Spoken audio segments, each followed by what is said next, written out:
उत्तम शौच धर्म प्रकट होता है। लोभ पाप को बाप बखानो। ये जो लोभ कसाय है, इसको सभी कसायों में सबसे प्रबल कसाय कहा गया है। लोभ के वशीभूत होकर यह जीव कितने पाप करता है। क्रोध भी लोभ के वशीभूत होकर, मान भी लोभ के वशीभूत होकर, और मायाचारी भी लोभ के वशीभूत होकर, हिंसा भी लोभ के वशीभूत, झूठ भी लोभ के वशीभूत, चोरी भी लोभ के वशीभूत, कुशील भी लोभ के वशीभूत, और परिग्रह भी लोभ के वशीभूत होकर सारे पापों की जड़ एक लोभ कसाय है। और जब भी इस लोभ कसाय की चर्चा चलती है, तभी लोग प्रायः लोभ कसाय को रुपए पैसे से जोड़ लेते हैं। अगर कोई व्यक्ति पैसे खर्च नहीं करता और 10-10 रुपए के लिए भी झिकझिक करे तो लोग कहते बड़ा लोभी है। अगर अपना कोई दोस्त है और वो अपन को माल मसाला खिला दे, ख्याल में है ना, बढ़िया फ्री और पैसे वो दे, तो कहते हैं हमारा दोस्त तो बहुत दिलदार है ना। और अगर वो पैसे ना दे और पैसे हमें देना पड़े तो हम कहते साहब बड़ा लोभी है। हम किसी के पास दान मांगने जाएं और वो दान दे दे तो हम कहते अरे साहब हमारे तो बहुत बढ़िया भाई, और दान नहीं दे तो महालोभी। तो जगत में लोभ कसाय का अर्थ बहुत सीमित मात्रा में समझा जाता है। और लोग ऐसा समझते हैं कि जो खूब दान दे, मंदिर बनवाए और खूब समाज की सेवा करे, ये तो बहुत निर्लोभी आदमी है और बहुत धार्मिक आदमी है। यहाँ तक कि लोग उसे धार्मिक भी कहने से चूकते नहीं हैं। जबकि वास्तव में उसने जो मंदिर में दान दिया 99% चांस है कि मान के लोभ में दिया होगा। ख्याल में आया कि नहीं आया? अधिकतर आप अपने जीवन में देखना, आप सब लोभ के वशीभूत होकर क्या क्या नहीं करते। आचार्य भगवंतों ने ऐसा लिखा, जब इस जीव के लोभ कसाय का प्रबल उदय होता है तो अपने सगे भाई को मौत के घाट उतार दे। बोलो, सगे भाई को मार दे कि संपत्ति लेनी है। क्या क्या जगत में लोभ के वशीभूत होकर लोग क्या क्या नहीं करते। इसलिए ये लोभ कसाय का त्याग करना जरूरी है। खाली रुपए पैसे के लोभ को लोभ नहीं समझना चाहिए। ख्याल में आई इतनी बात? समझ में आया? तो अपने को ये जो शौच धर्म है, ये जो आत्मा का धर्म है, ये आत्मा के आश्रय से प्रकट होता है। और जब तक हम अपनी आत्मा की पहचान नहीं करेंगे, जब तक हम अपने स्वरूप को नहीं पहचानेंगे, हम बाहर में कितनी ही कोशिश करें कि हमारी कसाय कम हो जाए, ये कसाय कम होती हुई दिख तो सकती है, लेकिन ये सदा काल के लिए खत्म होगी नहीं। आज कम है, कल वापस बढ़ जाएगी। इसलिए अपने को ये जो सारी दुनिया बाहर से पाप छोड़ने की बात करती है कि हिंसा, झूठ, चोरी, कुशील, परिग्रह छोड़ो छोड़ो छोड़ो, अरे ऐसे छूटते होते तो बहुत आसान था। जब तक इस जीव को आत्मा का आनंद नहीं मिलता, तब तक वो बाहर का आनंद छोड़े तो छोड़े कैसे। और अगर वो छोड़ भी दे, तुम चने के पेड़ पे चढ़ा के छुड़वा दो, नहीं समझ में आया? चढ़ जा बेटा सूली पे, भला करे भगवान, तू तो चढ़ जा। लोग दूसरों के बेटे अगर दीक्षा लेने की बात करें तो सारे मोहल्ले वाले कहते तू तो ले ले तू तो। लेकिन खुद का बेटा कहे तो दिमाग खराब है, बुद्धि नहीं है। अंतर समझ में है ना। तो ऐसे भी धर्मात्मा जीव हैं संसार में, जो बेचारे भावुकता में आ गए, दूसरों के कहने में आ गए और ब्रजशील संयम आदि ले लिए, और अंदर आत्मा की कुछ खबर थी नहीं। अब अंदर का आनंद मिलता नहीं, बाहर के आनंद की व्यवस्था छोड़ दी, इसलिए फिर गलत रास्ते से, पीछे वाले रास्ते से उस आनंद की प्राप्ति का उपाय करते दिखाई देते हैं। और फिर आप कहते हो कि दुनिया में कलयुग लग गया, कलयुग लग गया। अरे भाई, कोई कलयुग वलयुग का कारण नहीं है, ये सारा कारण अज्ञानता से होता है। सारा खेल काय का है? धर्म कभी देखा देखी नहीं होता, और कभी धर्म देखा देखी करना भी मत, वरना बहुत गाठे में रहोगे। जब आदिनाथ ने दीक्षा ली तो आदिनाथ राजा थे, राजा ऋषभदेव, उनकी प्रजा थी, और उनकी प्रजा उनसे बहुत प्रेम करती थी। और जब राजा ऋषभदेव को नीलांजना का नृत्य देखते हुए एकदम संसार से वैराग आया, और उनने जब दीक्षा लेने के भाव आए और बाहर दीक्षा लेने के लिए निकले, तो 4000 राजा, जो छोटी छोटी रियासतों के राजा होंगे उनके राज्य में, उनने कहा जब हमारे महाराज, हमारे सबसे बड़े राजा ही जब संसार छोड़ के जा रहे हैं, तो अब हम भी संसार में नहीं रहेंगे। अब चूंकि आदिनाथ राजा ऋषभदेव तीर्थंकर को तो छायक सम्यक दर्शन था, उनको तो पूरा वस्तु का स्वरूप पता था, और इन राजाओं को कुछ पता नहीं था। सो भाई सब बलशाली तो होते ही थे, सो चले गए दीक्षा लेने के लिए। और तीर्थंकर तो दीक्षा लेते ही मौन ले लेते हैं, समझ में आया? और ऐसा मौन लेते हैं कि सारी दुनिया इधर से उधर हो जाए, वे बोलते नहीं हैं। और हमारा तो मौन ऐसा है कि आज अम्मा जी का मौन व्रत है, और इतने में अम्मा जी को सब्जी वाले की आवाज सुनाई दी। ख्याल में आया कि नहीं आया? और अम्मा तो किसने कहा था मौन व्रत लो? नहीं समझ में आया। लेकिन अज्ञान है, सबको ऐसा लगता है कि कुछ तो नियम ले लो, कुछ तो नियम ले लो। छोटे छोटे नियम एक दिन बड़े नियम बन जाते हैं।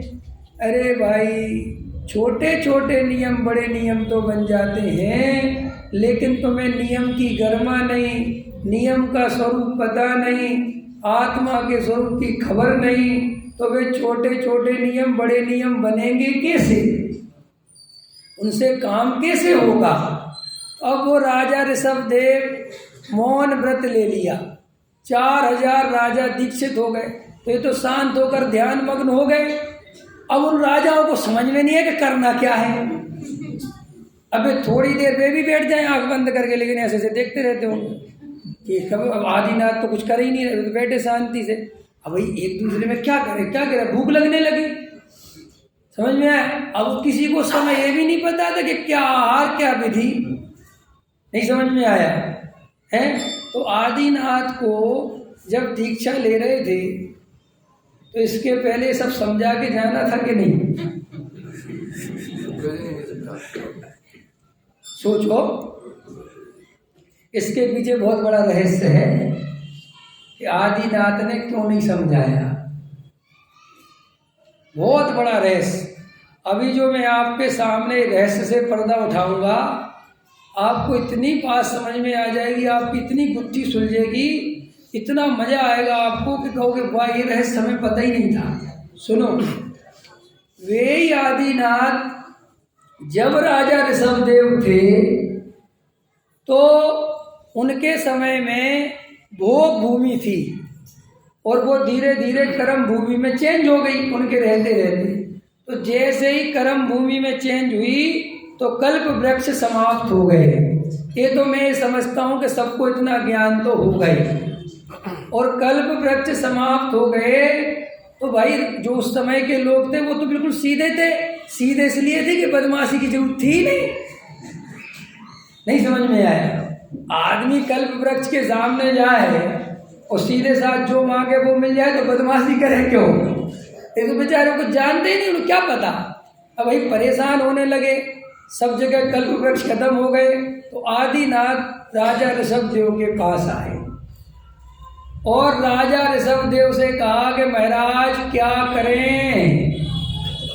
तो उन्होंने कहा कि अब किसानी करो, खेती करो। समझ में आया कि नहीं आया? तो आदिनाथ को पाप लगा होगा कि नहीं लगा होगा? हैं? अब हम तो घबरा जाते हैं एकदम जल्दी से। उनने असी मसी कृषि वाणिज्य विद्या शिल्प सब कुछ सिखाया, सब कुछ बताया। और जिस समय वे आदिनाथ बता रहे थे उस समय वे छायक सम्यक दृष्टि थे कि नहीं? बोलो जल्दी। स्वधर्म उनकी सेवा में आता था कि नहीं? आता था। स्वर्ग के कपड़े पहनते थे कि नहीं? सब कुछ बराबर। वे राजा ऋषभदेव छायक सम्यक दृष्टि थे। वे सारी प्रजा को असी मसी वाणिज्य विद्या शिल्प ये सबका उपदेश तो देते रहे, लेकिन सम्यक दर्शन कैसे प्राप्त होता है ये उपदेश किसी को नहीं दिया। आत्मा की बात किसी को नहीं समझाई। और उनने अकेले नहीं, किसी भी तीर्थंकर ने नहीं समझाई।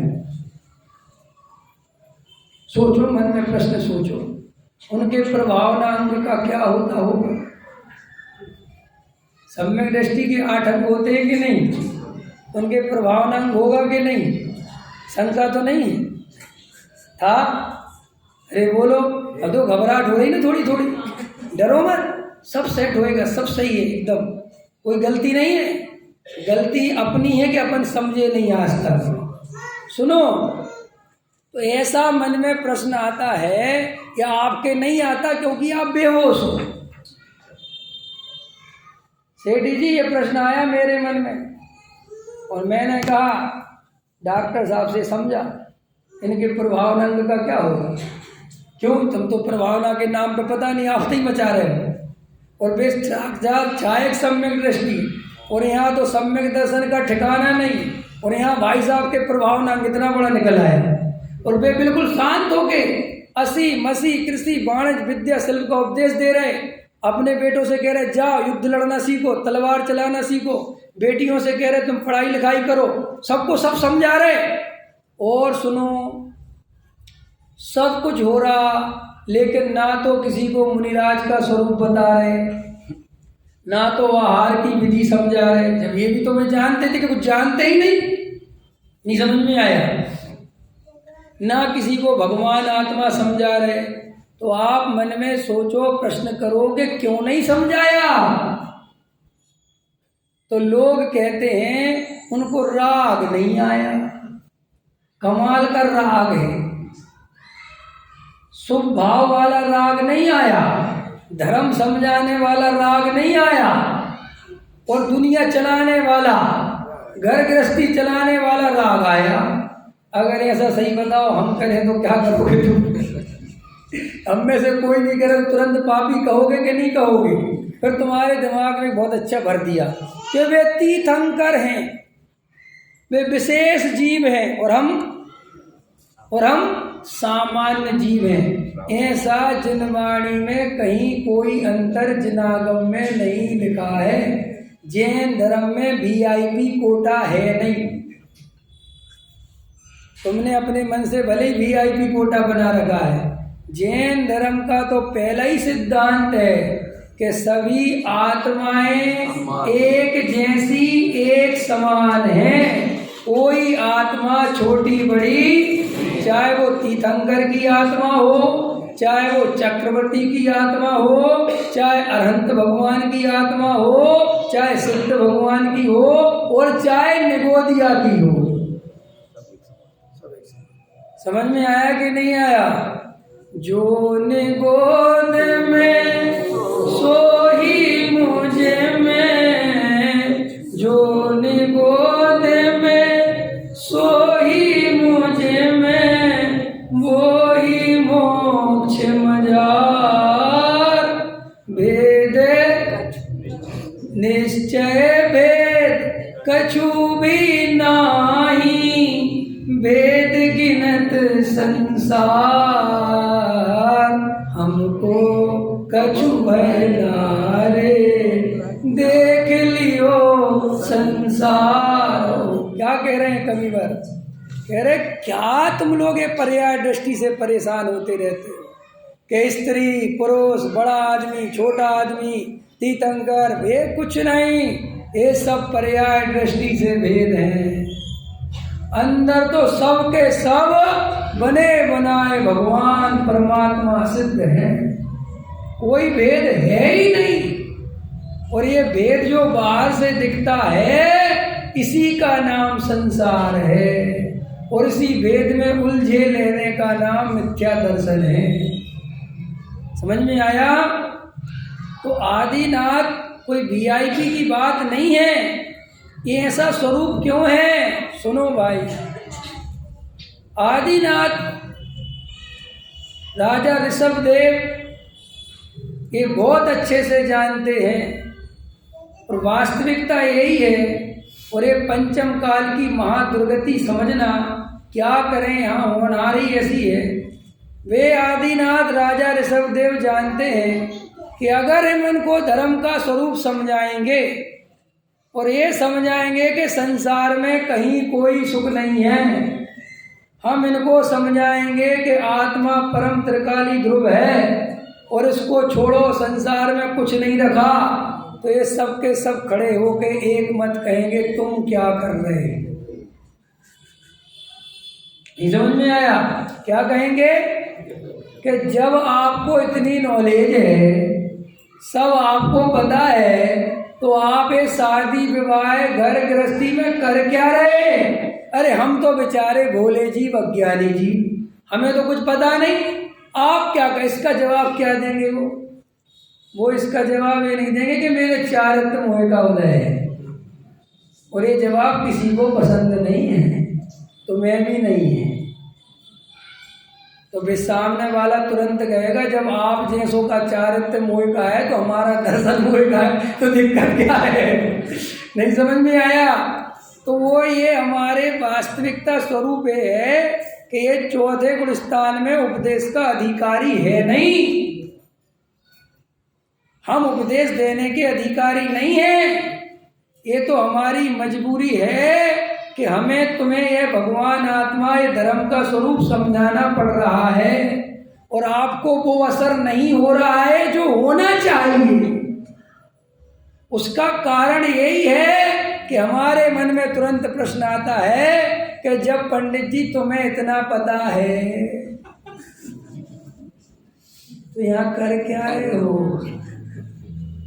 और फिर मन में आता जब पंडित जी कर रहे तो अपन काय को दिमाग लगा। अंदर समझ में आया? ये बहुत बड़ी प्रॉब्लम है। और कभी कभी तो घरों में ये प्रॉब्लम इतनी क्रिएट हो जाती है कि हम जरा से धार्मिक हुए नहीं और हमने पूरे घर को धर्म का उपदेश दिया नहीं, और घर वालों को तुमने धर्म का उपदेश तो दे दिया, अब ये सब नोटिस तो कर ही लेते हैं कि बहुत धर्मात्मा हो गए भाई साहब। और कल भाई साहब को क्रोध करते देखा तो वो कहता कहाँ चला गया धर्म? अब तुम कहते मेरे चारित्र मोह का उदय है, सो उसे ऐसा लगता है कि ये सब पागलपन है, ये मायाचारी है, ये सब तो अच्छा धंधा है। जब खुद को क्रोध करना हो तो चारित्र मोह का उदय है, और जब मैं करता हूं तो कहते तेरा तू कैसे कर रहा, तेरा ये स्वरूप नहीं है। नहीं समझ में आया? ऐसे खतरनाक बैराग प्रवृत्ति के लोग होते हैं, तो शादी कर ली और पति देव मान के चलो बैराग प्रवृत्ति की, ठीक, अब शादी हो गई और पत्नी बेचारी संसारी, वो तो होनी चाहिए, जब तो संसार चल रहा। अब वो देखो पत्नी कहती है कि मुझे थोड़ा घुमा लाओ, अरे तुझे कुछ पता नहीं है, 4 गति में घूमेगी, संसार महादुख रूप है। अब वो पत्नी देखती है, अच्छा ठीक है जी। अब कल कहता है अगले दिन बढ़िया दाल बनाना, थोड़ा तड़का लगा के। तो वो कहती संसार सार है, पानी में उबली हुई खाओ, कुछ नहीं रखा। सो फिर कहता ये क्या तरीका है, चार तो मोह का होता है मेरे। वो कहते अच्छा तो कल मेरे के दर्शन मोह का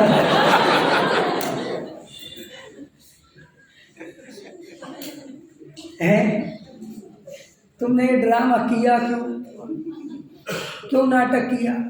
अरे जब शादी करी है और पत्नी से जब तुम अपने राग की पूर्ति करते हो तो भाई उसके भी तो राग की पूर्ति करनी पड़ेगी कि नहीं कर? ये पत्नियां भी ध्यान दें,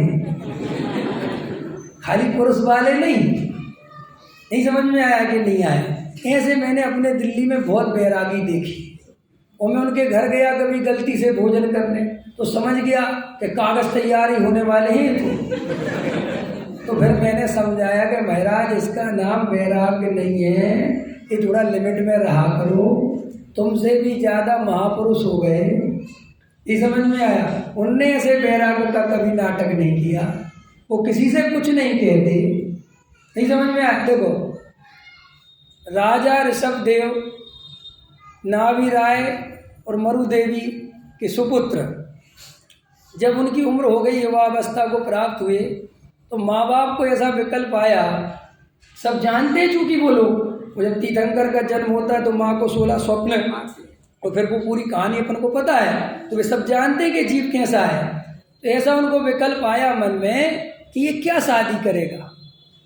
नहीं समझ में, तो करने वाला रहा क्या करेगा, लेकिन उनको मन में ये भी आया कि अपन तो माँ बाप हैं, तो अपन तो अपना काम करो। सो भैया माताजी और पिताजी बैठ के सलाह करने लगे कि देखो तुम उससे डायरेक्ट मत बोल देना कि शादी करवा रहे तुम्हारी, ना तो उखड़ जाएगा। पहले धर्म से बात चालू करना कि बेटा 2 प्रकार के धर्म होते हैं। तुम धर्म शब्द बोलोगे तो थोड़ा सुनेगा, एक गृहस्थ धर्म और एक मुनि धर्म, और अभी तुम्हारे गृहस्थ धर्म में प्रवेश करने का समय आया है। ऐसा सब उन्होंने अपनी प्लानिंग करी, सोची भाई, दिमाग लगाया जितना लगा सकते थे, और इतने में कहा मरुदेवी जी ने कि जाओ अब तुम उसके कमरे में चले जाओ, वहीं बैठा होगा वो, तो चले जाओ। तो वो जा ही रहे थे और रास्ते में वो मिल गए। तो बोले ऋषभदेव तुमसे बात करनी है। अरे बोले जी पिताजी बोलो। बोले ऐसे नहीं होगी, बैठ के होगी। बोले जी बताओ, आपके कमरे में कि हमारे कमरे में? शयन कक्ष है ना, कक्ष बोलते होंगे, शयन रूम नहीं बोलते होंगे, हैं कक्ष, थोड़ा कक्ष वजनदार, जैसे कक्ष बोलते हैं पता नहीं क्या हो रहा है ना। तो बोले ठीक है। तो बोले बेटा 2 प्रकार के धर्म, ठीक है, एक गृहस्थ धर्म ना, ठीक है, एक मुनि धर्म ना, ठीक है। तो बोले हम तुम्हारा विवाह कराना चाहें। बोले ठीक है। और बोले हमने कुछ करने के लिए, हाँ ठीक है। नहीं समझ में आया? उनने कुछ कहा ही नहीं, उनने जरा सा भी ये नहीं कहा कि पिताजी संसार सार है, कहाँ मुझे गृहस्थ धर्म में फंसा रहे हो, क्योंकि महापुरुष कभी भी ऐसी मायाचारी करते ही नहीं। उनको वैराग अंदर हो भी तो वो दिखाते नहीं, जब तक उनका असली वैराग ना हो तब तक वे किसी को नहीं कहते कुछ भी। और बाकायदा शादी हुई। तो मैं आपको एक कहानी क्यों सुना रहा हूँ? ये कहानी इसलिए सुना रहा हूँ कि वर्तमान में लोगों को गृहस्थ जीवन का अभी व्यवहार पता ही नहीं है। इसके कारण कभी कभी धार्मिक परिवारों में भी ये अनबैलेंस होने के कारण बहुत मामला गड़बड़ हो जाता है। और देखो भाई, सबके मन में एक प्रश्न ये भी आता है कि ये पंडित विद्वान इतनी बातें बताते हैं और इनका जीवन तो बिल्कुल हमारे जैसा होता है, कुछ खास नहीं होता, और उल्टा हमसे भी थोड़ा नीचे ही होता है। हम तो एक टाइम खाते हैं और ये तो 2-2 टाइम खाते हैं। अंदर समझ में आया नहीं आया? तो काय के धर्मात्मा, काय का धर्म, ऐसे मन में भाव आते कि नहीं आते? लेकिन देखो भाई, हम आपको पहले ही समझा रहे हैं, हम कोई धर्मात्मा नहीं है, हम कोई आपसे ऊपर नहीं है।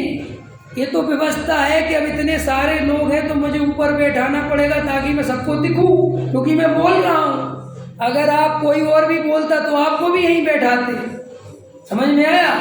हम ना कोई तुम्हारे प्रति कोई हमारा पूज्यपना ना किसी प्रकार का कुछ नहीं है। ये तो इस काल का ऐसा स्वरूप है कि यहाँ आजकल सच्चे वक्ता दिखाई नहीं देते। ये धर्म का सच्चा स्वरूप बताने वाले दिखाई नहीं देते। इसीलिए अपन को मजबूरी में ये हम होते हुए भी ग्रस्त में आपको ये धर्म का स्वरूप समझाना पड़ता है। इसीलिए आप ये बात मेरी समझकर कभी मत सुनना। ये बात ये मत सोचना कि पंडित जी बोल रहे हैं। हमेशा ये सोचना कि हम तो आचार्य कुंद कुंद देव का अपने ऋषि मुनियों का माल तुम्हें पढ़ के सुना रहे हैं और तर्क युक्ति से उसको समझा रहे हैं। उसको हमारे नैतिक जीवन से जोड़ने की जरूरत नहीं है। अभी हमारी भूमिका नहीं पकी, हमारी उतनी आत्म स्थिरता नहीं हुई कि हम दीक्षा ले सकें या कोई गृहस्थी संयम ले सकें या कोई प्रतिमा धारण कर सकें। जब पकेगी, जो होगी सो वो पक जाएगी। लेकिन तुम उससे अपनी बुद्धि मत लगाना। तुम अपना आत्म कल्याण अपने लिए करना। ये मत सोचना कि आपको इतना पता है। पता तो है, जैसे आदिनाथ को पता तो था, लेकिन उनकी स्वरूप में स्थिरता नहीं थी, तो 83 लाख पूर्व शांति से राज्य करते रहे। अंतर समझ में आया? उपदेश समझ में आ गया? इसलिए असली उपदेश तो वास्तव में आचार्य भगवंतों का और तीर्थंकर परमात्मा का ही होता है, क्योंकि वो जो बोलते हैं वो उनके जीवन में दिखता भी है। लेकिन क्या करें, जैसे इस काल में केवली परमात्मा साक्षात विराजमान नहीं है, तो अपन प्रतिमा जी के माध्यम से उनका स्वरूप विचार करते हैं। ऐसे ही अपन के पास वर्तमान में ये जिनवाणी, ये शास्त्र ही आधार है। इसलिए स्वाध्याय करो, तत्व विचार करो, वस्तु का स्वरूप समझो। भाई ये बड़ी मुश्किल से, जैसा भी काल है, जो भी स्थिति है, लेकिन वर्तमान में हम सब इतने निमित्तों की स्थिति में हैं कि अगर अपन अपनी उपादान योग्यता पकाएं, अपनी आत्मा की रुचि जगाएं, अपने अंदर तत्व विचार का बल बढ़ाएं, तो हम सबको यहाँ बैठे एक एक जीव को सम्यक दर्शन की प्राप्ति हो सकती है। कोई रोकने वाला नहीं है।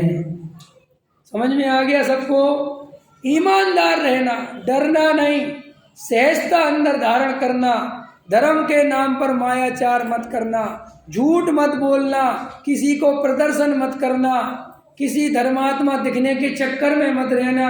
भाई अपने अंदर जो कसाय है उसे स्वीकार करना और अंदर ऐसा जानना कि ये वेद ज्ञान के बल से अपने स्वरूप में जब स्थिरता बढ़ेगी तो एक दिन ये कसाय भी मिटेगी।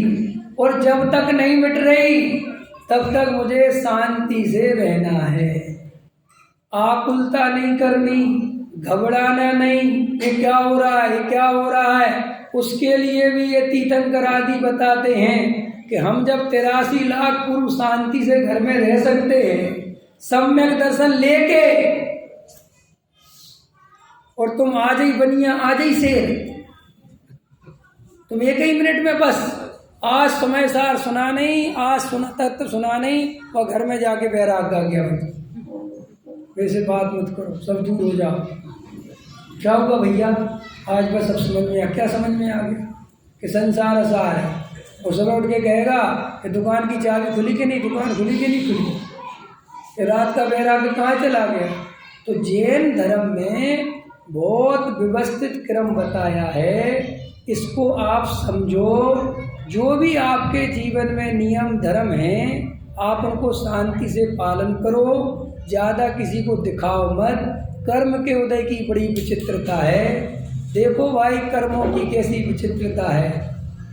बेईबादी मुनिराज 700 वर्ष कोड़ रहा, आगे नहीं रहा। और वे पता कौन थे? बादी कुमार के बारे में पता है कि नहीं? वे उसी भव में सनत कुमार नाम के चक्रवर्ती थे और कामदेव थे। इंद्र वगैरह देव वगैरह उनकी कंचन काया देखने आते थे। और ऐसी कर्मों की विचित्रता हुई कि वे ही जब मुनि व्रत धारण करके मुनि बने तो 700 वर्ष पूर्ण रहा। तो बोलो पवित्रता ज्यादा कब थी उनके अंदर? जब कोढ़ था कि कामदेव जैसा शरीर था। सोचने जैसी बात है। समझ में आया? अरे भाई, आत्मा की पवित्रता उसके स्वरूप में रमने से प्रकट होती है। इस शरीर को धोने से, मल मल कर खूब नहा करके तन के मल का विक्षेप किया। जरा सी बहन जी की साड़ी छुल जाए तो आफत हो जाए। ये 16 की साड़ी होती है ना, और 16 की साड़ी किसी बहन जी की छू के देखो तो वे शांति बाई से ज्वाला बाई बनने में 1 मिनट लगता है। और वे ये भूल जाती हैं कि मैंने ये 16 लिया काय के लिए था। ऐसे अनंत बार अपन का जीवन चला गया है। लोग आचरण आचरण, अरे असली आचरण पालो ना, पालना है तो। हम कम मना कर रहे, लेकिन नकली पाल पाल के हल्ला मचाते हो। इससे तुम्हारा भी कुछ भला नहीं होता और अन्य का भी कोई भला नहीं होता। क्यों? कि तुम्हारे निमित्त से जीवों को धर्म मायाचारी दिखाई देती है। इसीलिए ये गुणस्थान का स्वरूप पढ़ना जरूरी है। जिन जीवों ने गुणस्थान का स्वरूप नहीं पढ़ा हो वे गुणस्थान जरूर समझना। जिन जीवों ने 5वें गुणस्थान में प्रतिमाएं नहीं पढ़ी हो वो प्रतिमा का स्वरूप जरूर समझना। तब आपको सारा कंसेप्ट क्लियर होगा कि किस भूमिका में कैसा आचरण होता है और हमें कैसे रहना चाहिए। अधगगरी झलकत जाए। समझ में आया? गहराई से विचार करना। तो अपन तो बताया, आपको समझ में आ गया प्रवचन करने का अधिकारी। समझ में आ गई बात? क्लियर हो गई कि नहीं हो गई? ये लोग बहुत आरोप लगाते हैं कि साहब इतना जानते तो कुछ करके क्यों नहीं दिखाते। बात करने की नहीं भाई।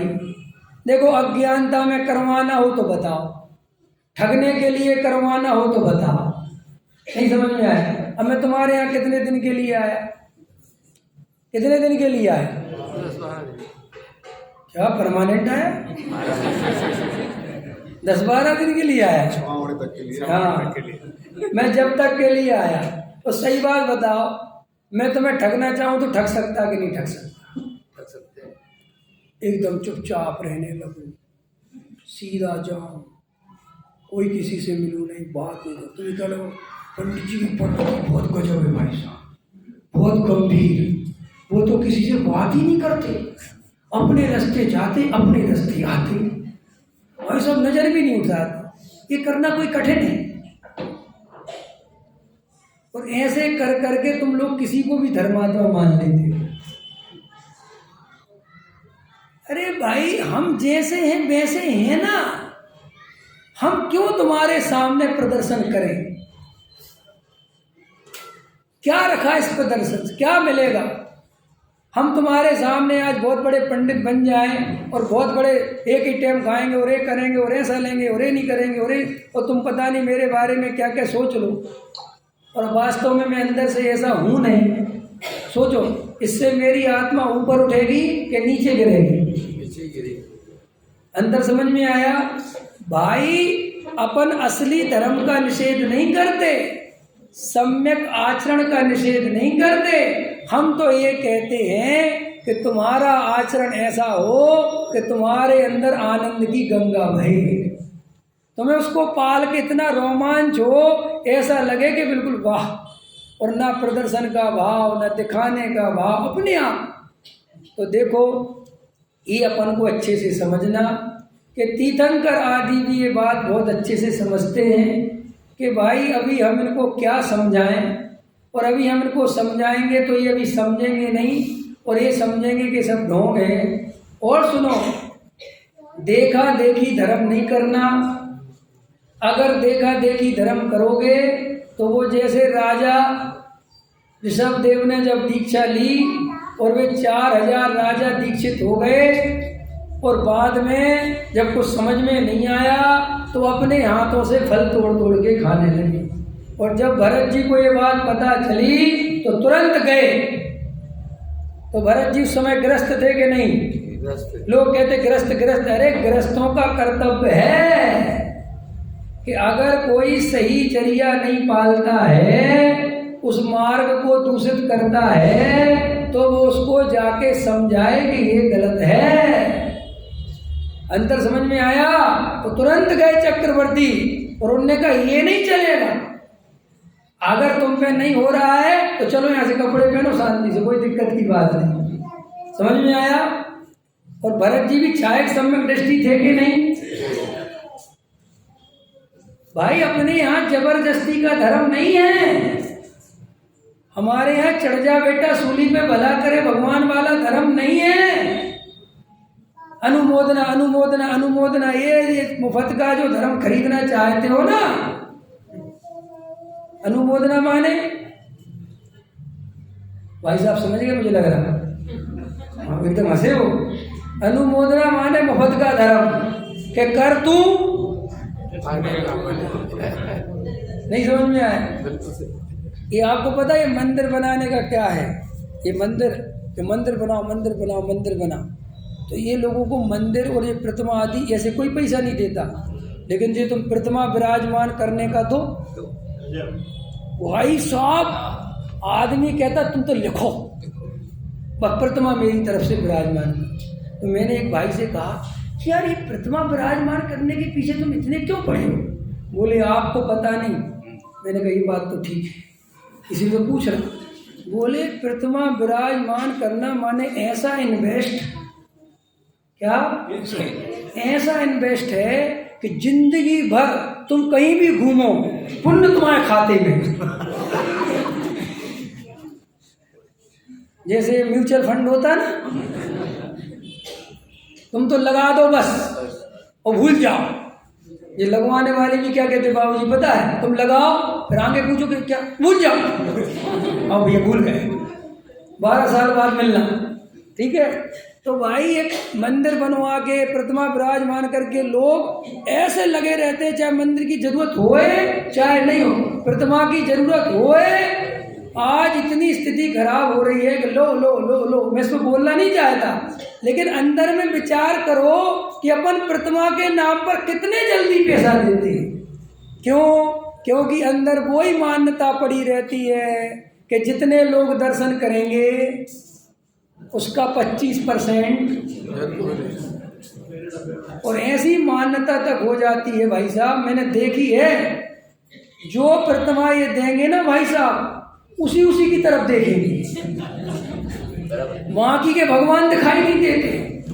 तो जो टेबल दे दें उस पर नाम लिखवा दें, पाटिया पे लिखो साहब, और उसी पाटिया पे पूजा करेंगे, और गलती से वो मंदिर में नहीं मिले तो उनकी सांसें रुक जाएं, बेचैन हो जाएं।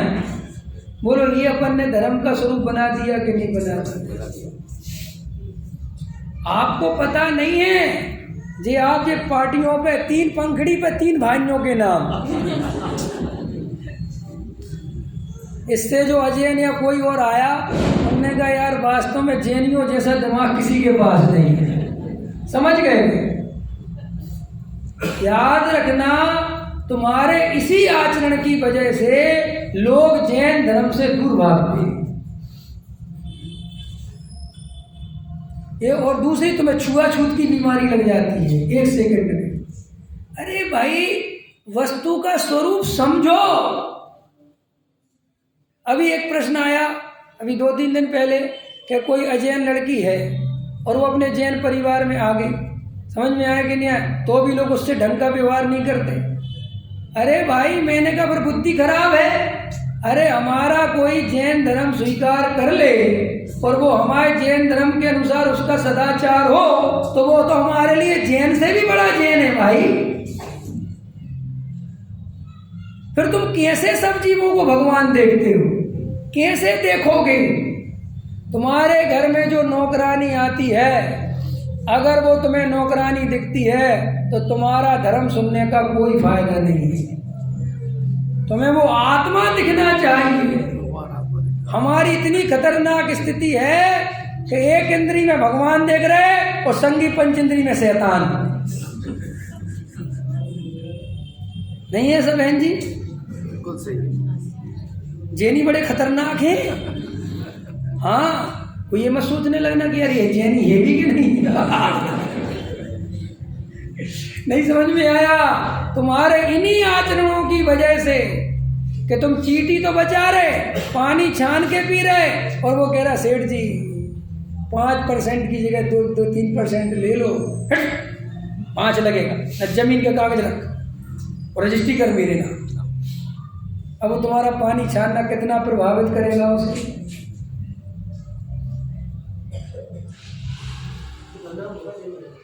इसीलिए कि तुमने उसका स्वरूप समझा नहीं। आपको पता है जैन धर्म में की गलती नहीं है, हमारी प्रवृत्तियां, हमारे अंदर लोभ कसा है।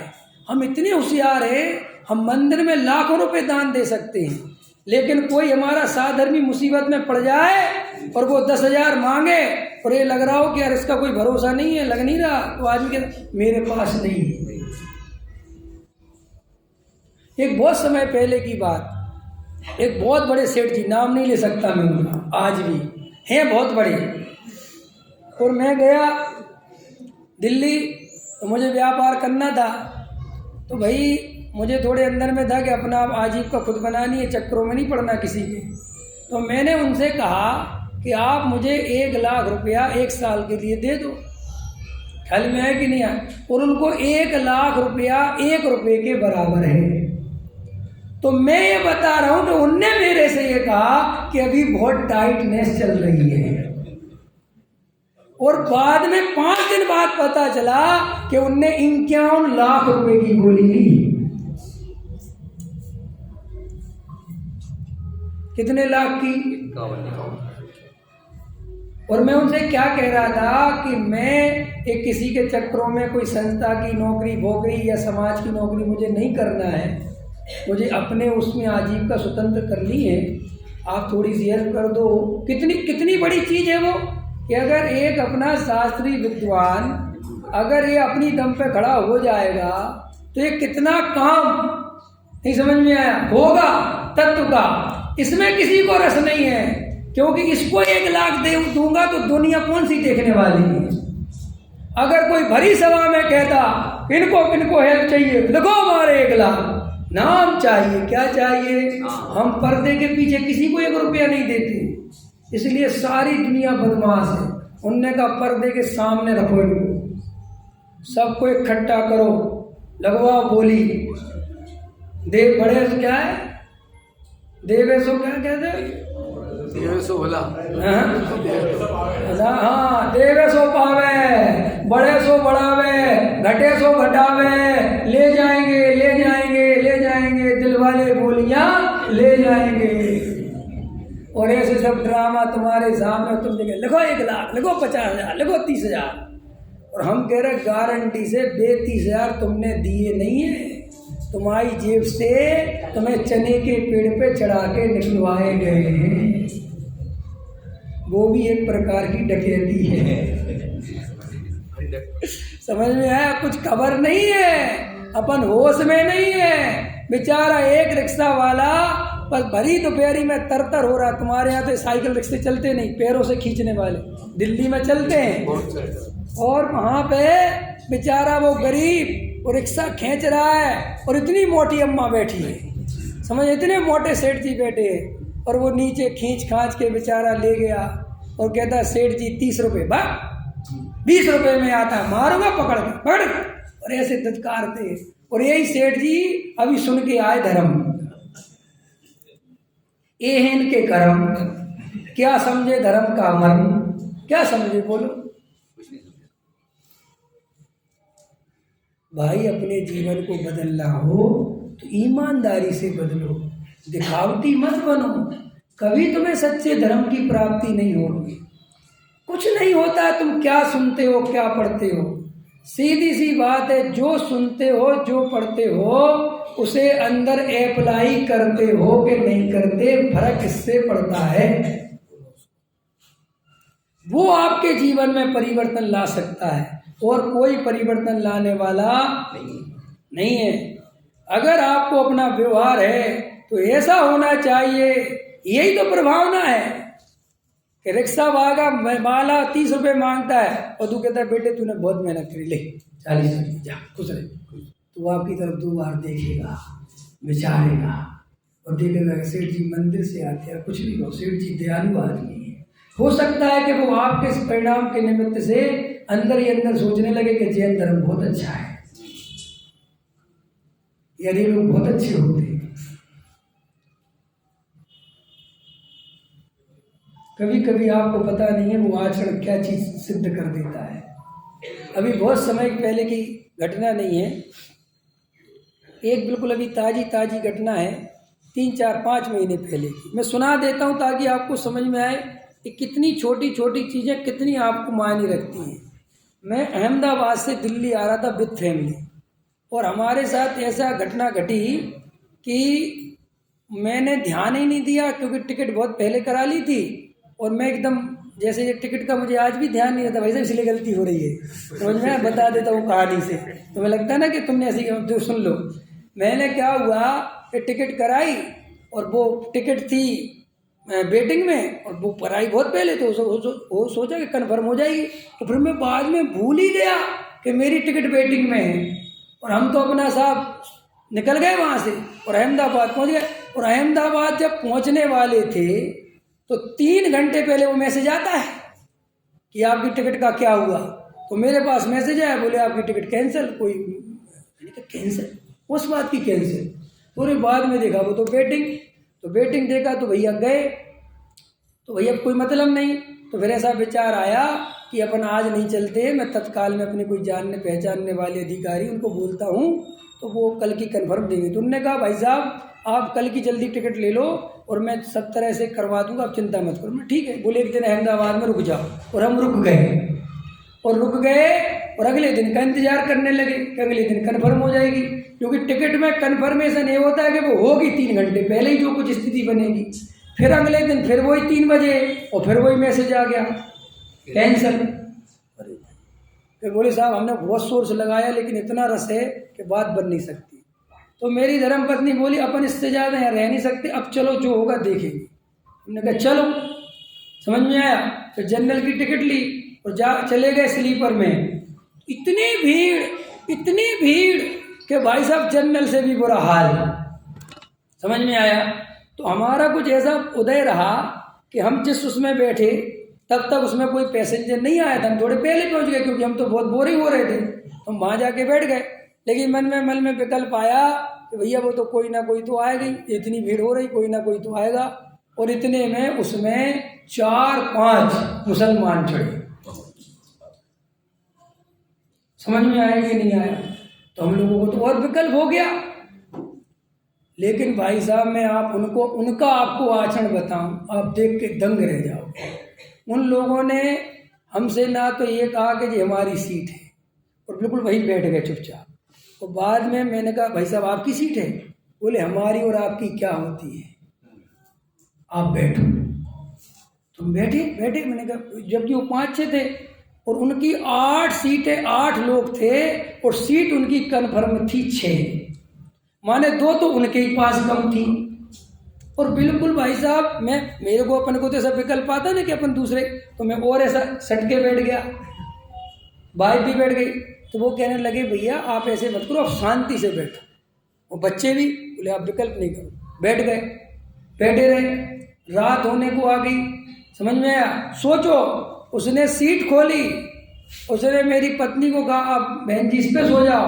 एक दूसरी सीट खोली, उस पर मुझे सुलाया। मेरे दोनों बच्चों के लिए एक सीट खोली, उस पर उन्हें सुलाया। समझ में आएगी ना? अरे हमने कहा भाई साहब कर क्या रहे? बोले कोई बात नहीं, हम लोगों को तो आदत है। वो भी सब के सब जमीन में सो गए और 5 बार नमाज पढ़ी उसने उसी ट्रेन में। अब बोलो, अब बताओ, अब क्या मेरे मन में आया होगा और हम क्या सोचते हैं? समझ में आया कि नहीं आया? और इतना इतना मैंने देखा भाई साहब, इतनी सज्जनता, कोई नज़र कोई ऐसी इधर से उधर कुछ नहीं, कोई भाव नहीं, बिल्कुल अपने अपने में तो सहज ऐसे बैठे और बैठे शांत। अब बोलो अब क्या करोगे, अब किसे कहोगे? और अभी अपन होते तो अपन क्या करते? है हिम्मत? सीट तुम बैठा लो तो यही बहुत है, अरे खड़े हो जाने तो यही बहुत है। अंदर समझ में आया कि नहीं आया? तो भाई ये याद रखना, अपने जीवन में ऊंची बातें करने अकेले से कुछ नहीं होता, आपके जीवन में वो ऊंचाई कहीं ना कहीं दिखनी भी चाहिए। नहीं समझ में आया? और आप वो ऊंचाई ये खाने पीने में लगाते हो, वो खाने पीने में ऊंचाई नहीं, वो ऊंचाई आती है आपके ऐसे आचरण में। ख्याल में आया? ऐसे आचरण में नहीं आता कि अपना पानी इधर से छान के पी लिया, कोई देख ना ले, वो बेचारे से पूछ भी नहीं सक रहा कि भैया पानी पियोगे, क्योंकि तुम लिमिट कहीं लेके चलते हो। नहीं समझा? ये तो कहीं से भी पी लेगा। अरे इतना क्यों डरते हो? पूछो ना भाई, पानी पिएगा, वो अपने आप समझ जाएगा कि इनका शुद्ध पानी पिए, कोई बात नहीं। लेकिन अपन इतनी पूछने की हिम्मत भी नहीं दिखा पाते, जबकि वो लोग पहले देते भैया पानी पीना है, भैया हमारे साथ भोजन करो, तुम करो नहीं करो, वो बोला ना। तुम इतने सिमट के क्यों रहते हो? इतना क्यों डरते हो? दुनिया खा लेगी क्या तुम्हें? नहीं समझ में आया? आप अपनी सरलता, अपनी सहजता, अपना प्रेम, अपना वात्सल, हमारा सारा ये जो बात शब्द बोले, ये प्राणी मात्र के लिए है, कोई जाति विशेष के लिए नहीं, हम सब के लिए हैं, हमारे लिए सब जीव बराबर हैं।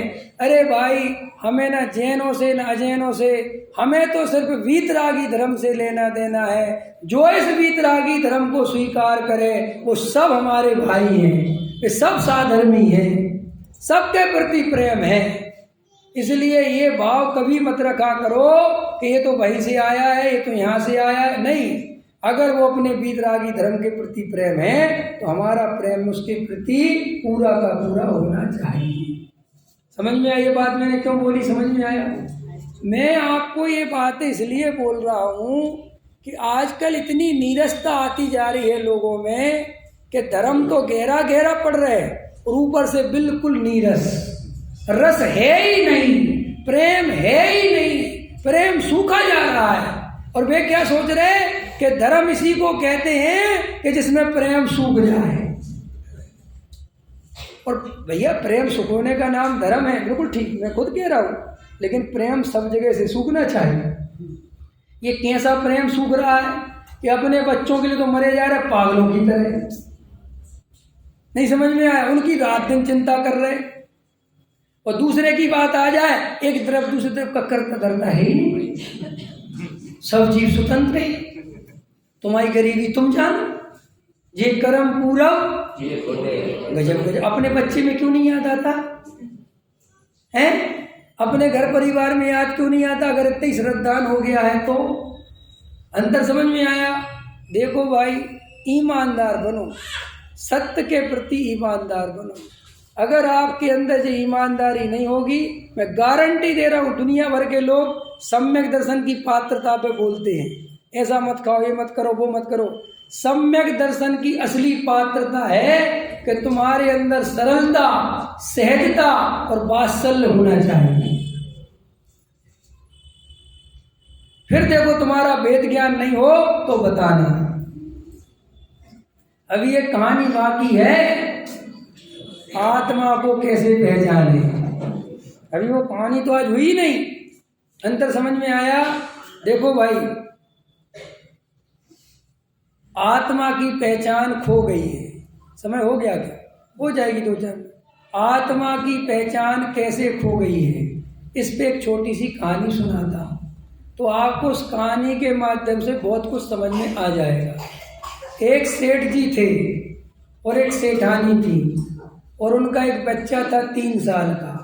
उसे वो पप्पू पप्पू कहते थे। कोई पप्पू हो तो बुरा मत मानना, मैं तो ऐसे ही कह रहा हूँ। मुन्नू चुन्नू जो तुम्हारा समझ गए कोई भी। चुन्नू चुन्नू कहते थे। आजकल चुन्नू मुन्नू नहीं होते होंगे, है ना? पप्पू तो अभी जो मिल जाते हैं पप्पुओं की कमी नहीं है। हाँ, क्योंकि ये तो बहुत बड़े पप्पू ही बना रखे हैं, समझ में आया? तो चुन्नू थे, चुन्नू। और वे चुन्नू जी थे, और वो चुन्नू बच्चा बेचारा गली में खेलते खेलते, पुराने ज़माने की बात है, और वो इतने आगे चला गया, इतने आगे चला गया कि वो लौट के घर नहीं आ पाया। सेठ जी ने बहुत खोजने की कोशिश करी, सेठानी ने भी बहुत, सब ने खूब खोजा, नौकर चाकर भेजे, लेकिन वो बच्चा मिला नहीं। और ऐसे करते करते 3-4 दान निकल गए, और वो बच्चा गलियों भलियों में, बाजारों में भटकते भटकते इतना गंदा संदा हो गया कि अब तो अगर वो दूर से दिखे तो सेठ जी भी ना पहचान पाए। और वो भटकते भटकते बहुत आगे निकल गया, बेचारा भूखा प्यासा इधर उधर भटकता और भीख मांगने लगा। छोटा बच्चा था, लोग रलते राह चलते, कोई 2 रुपये दे दे, कोई 1 रुपये दे दे, उसका पेट भर जाता था। धीरे धीरे जब वो 8-10 साल का हो गया तो लोगों ने कहना चालू कर दिया, है वे भीख क्यों मांगता है, अच्छा बड़ा हो गया, चल काम किया कर, कुछ काम वाम कर। तो ऐसा बेचारा वो काम वाम, कभी किसी के यहाँ चाय धोने लग के, गिलास धोने लग जाए, कभी किसी के यहाँ लग जाए। एक दिन वो एक हलवाई की दुकान पर काम पर लग गया, और हलवाई की दुकान पे काम लग गया। छोटा बच्चा था, और यहाँ सेठानी अपने बच्चे के वियोग में समय से पहले ही समझ लो बीमार हो गई, और रात दिन रोती रही। सो और बीमारियों ने घेर लिया, घुटने चलना फिरना कम हो गया, शरीर में वेदना हो गई। तो सेठानी ने सेठ जी से कहा, अब घर का काम नहीं होता, कोई नौकर ले आओ। और वो सेठ उसी हलवाई उसका दोस्त था, और उसके यहाँ पहुंचा। बोले, यार कल्लू, कोई तेरे यहाँ तो बहुत नौकर आते रहते हैं, कोई एक आध घर के लिए नौकर हो तो दे दे यार, सेठानी बहुत परेशान होती हैं। तो वो जो लड़का आया था वो छोटा था, और हलवाई की दुकान पे काम ज़्यादा था, कढ़ाई बड़े बड़े थे, वो उस पर मंचते नहीं थे। तो सेठ जी, उस कल्लू ने कहा कि सेठ जी ये लड़का आया है, ख्याल में आया कि नहीं आया, इसे ले जाओ, ये हमारे काम का भी नहीं है, और आपके काम बहुत आ जाएगा, घर के छोटे मोटे काम करता रहेगा, और आपको इससे खतरा भी नहीं। सेठ जी उसे अपने घर पर ले आए। किसे? बच्चे अभी तो नौकर, समझ में आया? किसको ले आए? अपने ही बेटे को अपने ही घर में नौकर बनाकर ले आए, ठीक है। और बेचारा वो सेठानी उससे कहे, चल एक काम कर, चल एक काम कर, चल एक काम कर। और वो सेठानी से कहे, सेठानी मुझे भूख लगी है, तो उसको रूखी सूखी रोटी, बची हुई रोटी, जैसा कि हम सब सेठानियाँ करती हैं, खा ले, समझ। और 2 बातें और सुना दे, जब देखो खाता रहता है, काम का तो कुछ है नहीं, ना जाने कहाँ से पकड़ लाए। और मन ही मन ये भी सोचते रहे कि आज मेरा पप्पू कल्लू को बोल क्या लेना है, चुन्नू, आज मेरा अगर चुन्नू होता, ऐसा ही होता, इतना ही बड़ा होता, लेकिन कहाँ होगा मेरा चुन्नू, क्या पता। और चुन्नू कहाँ है? बिल्कुल वहीं। समझ में आया कि नहीं आया? और ऐसी कहानी बढ़ती गई। सेठानी उससे बर्तन धुलवाती रही, कपड़े धुलवाती रही, काम करवाती रही, वो बेचारा करता रहा। साल 2 साल बीत गए, 3 साल बीत गए। जो एक पड़ोसन थी वो हमेशा आती थी और कहती थी, सेठानी ये बच्चा बहुत छोटा है, इस बच्चे से इतना काम मत करवाया करो, और मुझे तो ऐसा लगता है कि तुम्हारे पप्पू जैसा लगता है। तो सेठानी एकदम क्रोध से भर जाती थी, शर्म नहीं आती तुझे, मेरे बेटे की तुलना इस नौकर से करती है, ना जाने कौन है। बेचारी पड़ोसन शांत हो जाए। एक दिन वो पप्पू कल्लू चुन्नू नहा रहा था, समझ में आया, और नहा रहा था तो उसने अपने ऐसे कपड़ा उतारा, तो एकदम सेठानी की उसकी पीठ पे नजर गई, पुरानी फिल्मों की तरह, समझ में आया कि नहीं आया? और गई और एकदम वो निशान देखा और एकदम ऐसा लगा कि यार ऐसा निशान तो बिल्कुल मेरे चुन्नू की पीठ पे था। उसको बोले इधर इधर बोले बोलो सेठानी, इधर सुन इधर सुन। तो वो बच्चा भी सोचा सेठानी इतने प्यार से तो कोई बुलाती ही नहीं, आज क्या हो गया? तो उसने कहा सेठानी कोई गलती हो गई? बोले कुछ नहीं, ये बता तेरी ये पीठ पे निशान कब से है? उसने कहा मुझे पता नहीं कब से है, मैंने जब से होश संभाला तब से ही है। बोले तेरे माँ बाप? बोले कुछ मत कहो, मैं छोटा था, मुझे कुछ पता नहीं और मैं भटकते भटकते भटक गया। समझ में आया? ओ सेठानी को एकदम से झटका लगा और फिर उसको और अच्छे से देखा और बिल्कुल स्मृति में आ गया कि अरे ये तो वही निशान है। और फिर घुंघराले बाल, फिर वो कद काटी, वो सब ध्यान में आया कि इसके भी घुंघराले बाल हैं। अरे ये हो ना हो, ये तो मेरा चुन्नू ही है। और सेठानी फूट फूट के रोने लगी, खूब रोने लगी। ये मैंने क्या किया? अरे रे मैंने तो अपने जीव बच्चे का पूरा बचपन खराब कर दिया। मेरा बेटा मेरे ही घर में नौकर बन के रहा। ख्याल में आया कि नहीं आया? और इतने में सेठ जी घर आए और सेठ जी ने क्या हुआ, रोती क्यों हो? तुम्हें पता नहीं है हमारा चुन्नू मिल गया। तो कौन है? कि ये ही। कह रही तो बहुत अच्छी बात है, बहुत ही बढ़िया बात है, अब रोती क्यों है? अब तो रोने के दिन गए। ख्याल में आए? अब तो खुश हो जा। कि क्या खुश हो जाऊं? कि कुछ नहीं, अब कल से इसकी 2 टाइम की जगह 1 टाइम के बर्तन धुलवाने हैं। क्यों बेटे? अब धुलवाएगी सेठानी बर्तन? अरे तो सेठानी बोली सेठ जी से, क्या तुम्हारी बुद्धि में भूसा भरा है क्या? अरे मैं धोऊंगी बर्तन, क्या मेरे हाथों में जान नहीं है क्या? मैं धोऊंगी कपड़े। और खूब फूट फूट के रोवे। ऐसे ही भैया है हमारा भगवान, आत्मा है, बिल्कुल ऐसी हमारी कहानी है। हम दुनिया में आत्मा को खोजते फिर रहे।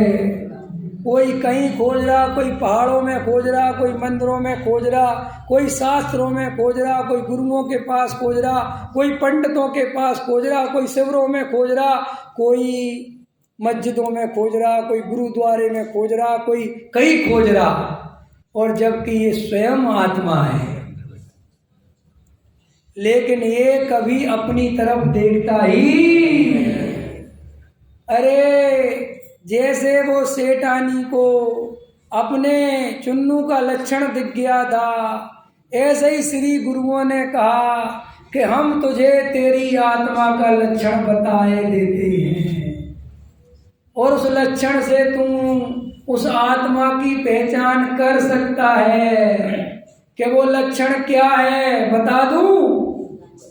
सबको पता है। वो लक्षण है जानना, देखना, ज्ञान और दर्शन। बोलो यहाँ बैठे कौन से भाई बहन हैं, कौन सी माता जी हैं जो जानने देखने का काम ना कर रही हो? बताओ कोई है? हाथ उठाओ। तो आज से तो नहीं कहोगे कि हम आत्मा के बारे में नहीं जानते।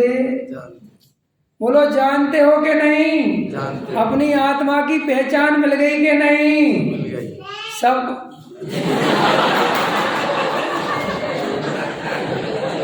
कमाल हो गया भाई। सही तो बच्चे सही बोल रहे हो। हाँ, मैं यही तो कह रहा हूँ। कमाल है भाई। क्या वाह बच्चे वाह। कौन सा बच्चा बोला है?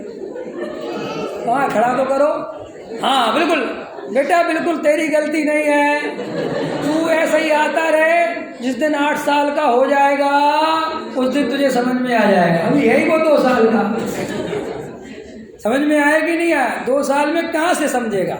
इसलिए उसने कह दिया ना बच्चा बिल्कुल भव्य है। वो ये कह रहा थोड़ा रुको, 8 साल बाद मिलना पंडित जी, बिल्कुल कहूँगा हाँ समझ में आ गया। तुम्हें समझ में आया कि नहीं आया? समझ में आया। किसको नहीं आया? अब तो कभी नहीं पूछोगे कि हम आत्मा के बारे में नहीं जानते। अब तो नहीं कहोगे किसी से। यहाँ हर व्यक्ति आत्मा के बारे में जान गया कि नहीं जान गया। और ज्ञान दर्शन भाई आत्मा तुम्हें प्रकट है कि नहीं? अरे जानने में आ रहा है कि नहीं? अरे बोलो। रागी द्वेषी जानने में आ रहा है कि ज्ञानमयी जानने में आ रहा है? अब थोड़ी क्या है गहरी बात चलेगी। रागी द्वेषी जानने में आ रहा है कि ज्ञानमयी जानने में आ रहा है? वो मत बोलना जो जानते हैं, वो बोलना जिनने ये बात पहली दफे सुनी है। बोलो आत्मा ज्ञानमयी है कि रागमयी है? मैंने कहा था ना ये मत बोलना जो जानते। तुम इनके चक्कर में मत फंसना। पीछे वाले बोलो आत्मा ज्ञानमयी है कि रागमयी? ये पीछे वालों के स्पीकर नहीं है क्या? थोड़ा तेज तो बोलो। सुबह तो बहुत तेज तेज गाते हो, दर से अभी क्यों नहीं बोलते? बोलो आत्मा ज्ञानमयी के रागमयी? ज्ञानमयी। किसी को शंका नहीं? अरे डरना मत। अगर किसी को रागमयी दिख रहा हो तो अभी ज्ञानमयी ना दिखाऊं तो बताना। बोलो रागमयी के ज्ञानमयी। अगर गलती से किसी को रागमयी दिख रहा हो तो सुनो, तुमने जो रागमयी कहा वो किस आधार से कहा? क्योंकि उस ज्ञान ने ही तो बताया कि रागमयी। और अगर वो राग आत्मा में प्रवेश कर गया होता तो वह आत्मा उसे जानता कैसे? जैसे हमारी आंख में सिस्टम क्या है, हमारी आंख का, ये आंख तभी जानती है जब एक सिस्टमेटिक दूरी हो, तभी जानती है। बराबर। अगर जे हाथ में यहाँ ले जाऊं तो मुझे हाथ जानने में आ रहा कि नहीं? दिख रहा कुछ या कुछ नहीं दिखेगा? इतना रखना पड़ेगा तो दिखेगा, है ना? भाग्य रेखा समझ में आया कि नहीं आया? हैं? श्री गुरु कहते हैं ये जितने भी पदार्थ तेरे ज्ञान में झलक रहे हैं वे झलक ही इसलिए रहे हैं कि वे तेरे ज्ञान से भिन्न हैं। अगर वे भिन्न नहीं होते तो बात झलकने की थी नहीं। इसलिए जो जो झलक रहा है वो मैं नहीं हूं,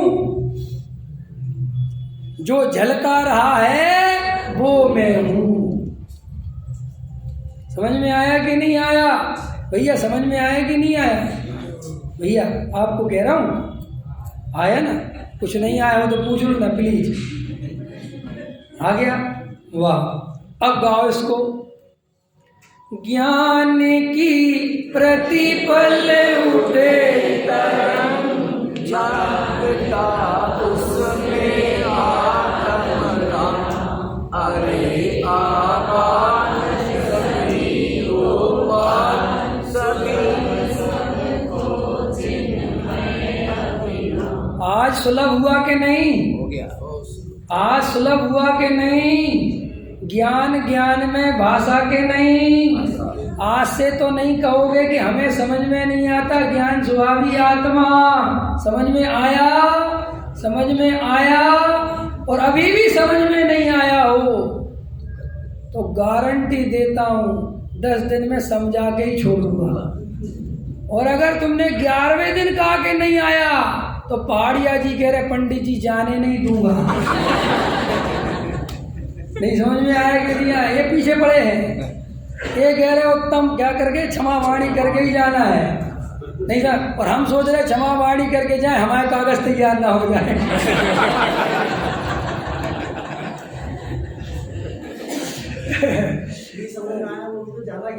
वाह।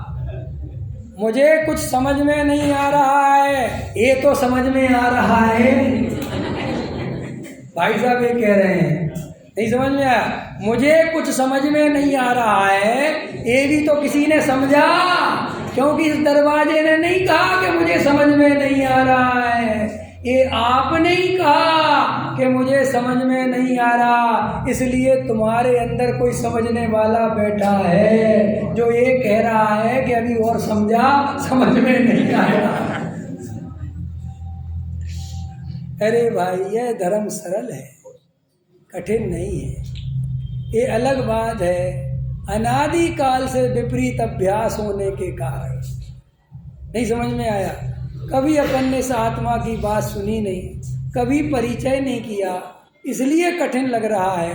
बाकी है भगवान आत्मा सबके अनुभव में प्रति समय आ रहा है, बस इसकी नज़र उधर नहीं है। और जब नज़र उधर नहीं होगी तो मुंह में रखा हुआ रसगुल्ले का स्वाद भी पता नहीं चलता, तो आत्मे का स्वाद कैसे पता चलेगा। सारा खेल तो नज़र का है भाई साहब। नज़र तो लगा के देखो, हैं? नज़र लग जाती है तो क्या क्या हो जाता है। एक बार तुम्हारी दृष्टि आत्मा पे पड़ तो जाए, फिर मेरे से कहना कि आत्मा नहीं मिला। अरे तुम आशीर्वाद के चक्कर में पड़े हो, और हम कह रहे तुम स्वयं आशीर्वाद देने लायक हो। क्या तुम कह रहे कि आशीर्वाद दे दो, और हम कह रहे कि तुम्हारी आत्मा इतनी सामर्थ्यवान है कि तुम अपनी आत्मा को जानो, तुम आशीर्वाद देने वाले बन जाओगे। कोई किसी का भला करने वाला नहीं है। एक बार ये निर्णय करके तो देखो, क्यों डरते हो? कौन सा हम तुम्हें काले पानी की सजा सुना रहे भाई? तुम्हें तुम्हारा ही भगवान आत्मा जो तुम स्वयं हो उसी का तो परिचय करा रहा हूँ। एक बार परिचय करके देखो। आज अपन ने बहुत सारी बातें क्लियर करी, समझ में आया। लोगों के मन में से बहुत प्रश्न होते हैं, उपदेश का भी स्वरूप आ गया। कल अपन ने सारा सर्वज्ञता कह लिया था ना, कब लिया था? अब बहुत निश्चय व्यवहार भी ले लिया, पूजा पाठ भक्ति भी ले ली, अब कुछ नहीं बचा है ना? अब कुछ बचा है? अब कुछ नहीं बचा। अब मैं कल चला जाऊंगा। बचा तो कुछ भी नहीं वास्तव, हकीकत बात तो ये अलग बात है कि तुम मानोगे नहीं, मैं भी नहीं मानूंगा, लेकिन बचा कुछ नहीं। काम तो एक ही प्रवचन में हो जाना चाहिए, असली प्रवचन तो वही है। ये बार बार तो तुम्हें हम याद दिलाते रहते हैं और कोई बात नहीं। और ये द्रव्य क्षेत्र काल भाव ऐसा है कि जल्दी भूल भाल जाते हैं, जल्दी उपयोग इधर उधर भटक जाता है। इसलिए बार बार तुम्हें इस आत्मा की आत्मा की दृष्टि कराने का उपाय करते हैं। हम सभी इस आत्मा की दृष्टि करें, सम्यक दर्शन की प्राप्ति करें और अपने अंदर उत्तम सोच धर्म प्रकट हो। इसी मंगल भावना के साथ अभी की बात पूरी करते हैं।